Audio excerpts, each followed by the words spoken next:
صرف اس لیے دیا جائے کہ چند افراد کو اس سے فائدہ ہے، اور وہ چند افراد کے فائدے کو اب جب زک پہنچ رہی ہے تو ان کی جانب سے ایک شور مچایا جا رہا ہے کہ جی منظور نظر افراد کو دیا جا رہا ہے۔ صفا کوئٹہ کا آپ کو ڈاکٹر فیصل نے بتایا کہ انٹرنیشنل بیڈنگ ہوئی ہے، کسی کو دلچسپی تھی، کوئی اس شہر کو صاف کر سکتا تھا تو آج بجائے تحریریں لکھنے کے اس وقت آتا، اس بیڈ کا حصہ بنتا۔ میں چاہوں گا کہ حمزہ شفقات تھوڑا سا جو یہ ایشوز ہیں ان پہ بطور کمشنر اور بطور ایڈمنسٹریٹر کوئٹہ جو بھی اوپینین رکھتے ہیں وہ میڈیا کے سامنے رکھیں، پھر آپ دوستوں کے جو بھی سوالات ہوں۔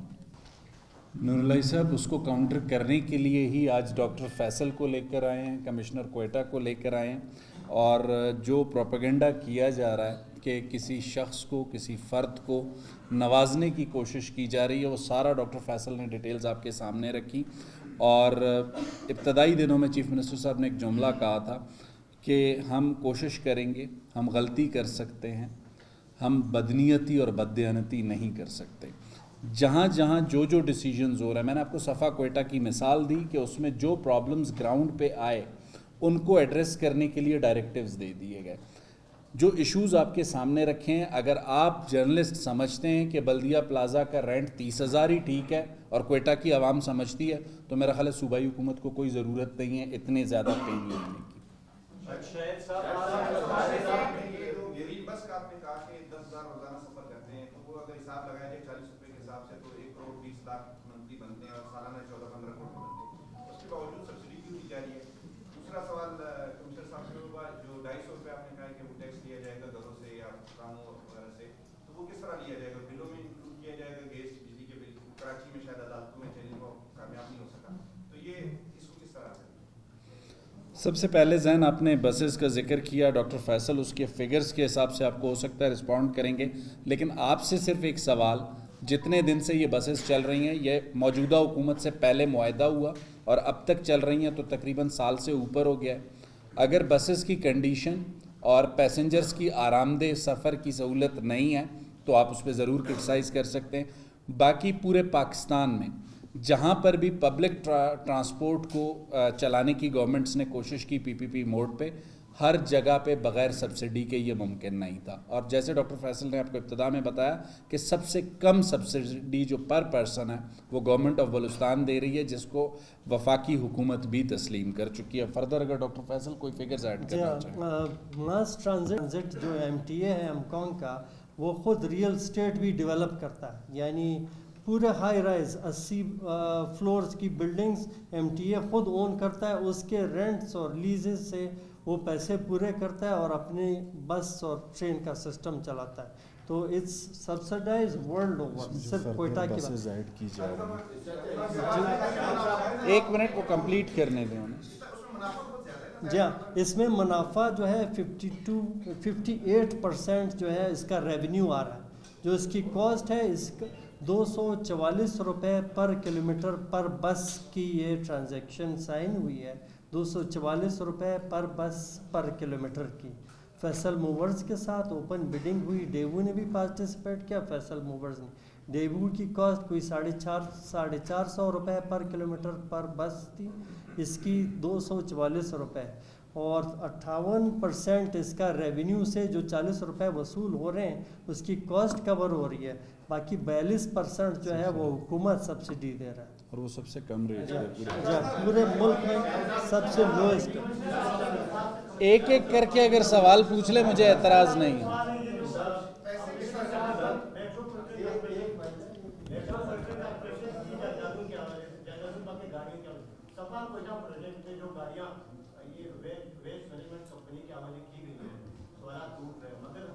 تبدیل ہوئے ابھی تک تو چل رہا ہے، نمبر 1۔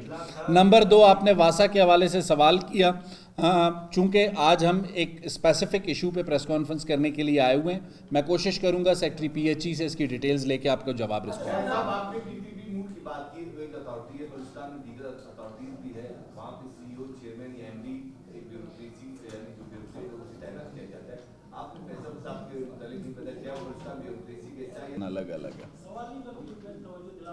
توجہ دلاؤ نوٹس کا اختیار MPAs کے پاس ہوتا ہے، مجھے نہیں پتہ صحافیوں کو ہے یا نہیں ہے۔ آپ نے پانی کی بات کی، پانی کا ایشو PHE سے ریلیٹڈ ہے، کسی دن سردار عبدالرحمن کھیتران کو لائیں گے، وہ آپ سے بات کریں گے۔ روڈز کو دوبارہ توڑ کر بنانے کی آپ نے بات کی، یہ وہ تمام روڈز ہیں جو ٹوٹ پھوٹ کا شکار تھیں، اور پہلی مرتبہ، ایک بار پھر میں کہوں گا آپ کو اچھا لگے یا برا لگے، پہلی مرتبہ CNW اپنی مشینری کے ساتھ ان پہ کام کر رہا ہے۔ آئندہ چند روز میں یہ تفصیل سی ایم آپ کے سامنے رکھیں گے۔ اور تیسرا آپ کا ایک کیا پوائنٹ تھا؟ وہ مین ہول کے ڈھکن۔ ابھی کمشنر نے آپ کے سامنے رکھا کہ میونسپل کارپوریشن کے پاس جو ریونیو جنریشن ہے، اگر وہ 30,000 روپے بلدیہ پلازا سے ہوگی اور 3,000 روپے بلدیہ کیفے سے ہوگی، تو پھر آپ کیسے ایکسپیکٹ کرتے ہیں میونسپل کارپوریشن آپ کو یہ ساری چیزیں پوری کر کے دے گی؟ اس کے لیے ہی یہ ریونیو جنریٹ کرنے کی، ریونیو بڑھانے کی کوشش کی جا رہی ہے۔ جب ان کے پاس ریونیو بڑھ کر آئے گا تو اس کے بعد ہی آپ کے مینول کے ڈکنز بھی پورے کر سکتے ہیں اور دیگر چیزیں بھی۔ اور مثال آپ کو حمزہ نے کلیئر دی کہ چاہے میونسپل کارپوریشن تربت ہو، گوادر ہو، کوئٹہ ہو، صوبائی حکومت کے لیے تینوں برابر ہیں۔